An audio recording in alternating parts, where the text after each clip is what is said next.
bagong variant ng virus na detect na rin sa bansang Pilipinas. Pero ang paglilinaw ng DOH o ng Department of Health ay wala naman dapat ipag-alala tungkol dito. Kaya sa mga OFW na nag-aalala, lalo na yung mga uuwi sa Pilipinas, mahalaga na malaman nyo ito. Mga kapuso, 18 kaso ng COVID-19 subvariant JN.1 ang na-detect ng Department of Health. Ayon sa kagawaran, galing ang mga yan sa mga sample mula November 16 hanggang December 3. Gumaling na raw ang lahat ng mga kasong ito. Ang JN.1 ang bagong COVID-19 subvariant na itinuring na variant of interest ng World Health Organization. Matapos nitong makita sa maraming bansa at mapatunayang nagdudulot ng community transmission. Ayon sa DOH, kahit na subvariant ng Omicron ang JN.1, wala namang ebidensya na mas mabilis itong kumalat at wala ring patunay na nagdudulot ito ng mas malubhang sintomas. So malabo, Yusek, na imandato o ipag-utos yan na compulsory na lahat tayo ay bumalik dun sa dating regime na nag-face mask tayo whenever we go out. Malabong ibalik yon at this point. Sa ngayon ay yung sitwasyon natin ay hindi nagbibigay para mag-decision tayo na magkaroon ng ganung mandato.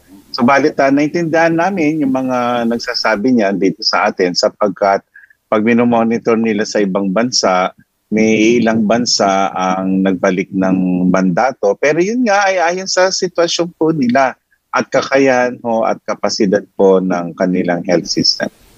Kasi Yusek, parang ang binabanggit nilang recommendation nila na mag-mask tayong lahat for 2 weeks, at least for 2 weeks ngayong holiday, tapos ngayong merong variant of interest, hindi yun for consideration ng Department of Health?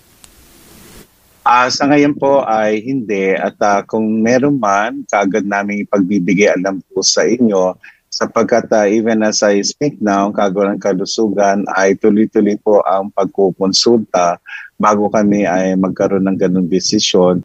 Ganon pa man guys, kahit hindi delikado ang bagong variant ng virus na na-detect sa bansa natin, ay paalala ng DOH na mag-ingat pa rin ang publiko sa pamamagitan ng pagsusuot ng face mask lalo na sa mga matataong lugar. Ako nga guys, dito sa Dubai, lalo na kapag sumasakay ako sa metro train, ay nagsusuot talaga ako ng face mask. Dahil minsan ang mga pasahero ay nagsasagutan ng ubo. Ubo doon, ubo dito, at ubo sa harap nyo. Kaya guys, mas mahalaga na may suot kayong face mask para hindi nyo malanghap yung hininga nila or yung ubo na galing sa bibig nila. But still guys, kahit may bagong variant ng virus na na-detect sa bansang Pilipinas, ay hindi pa rin mandatory or hindi requirements ang PCR test o kaya naman ang vaccine certificate. Ganun pa din guys. At sa mga kumpletong requirements pauwi sa Pilipinas at pabalik sa ibang bansa, ay ilalagay ko sa description ng video na ito pati yung e-travel registration tutorial, lalo na sa mga walang idea. So ayun guys, sana may nakuha kayong idea at sana nakatulong ang video na ito sa inyo.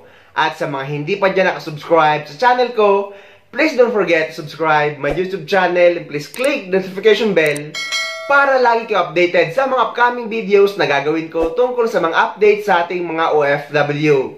Mula dito sa Dubai, maraming salamat. See you next time.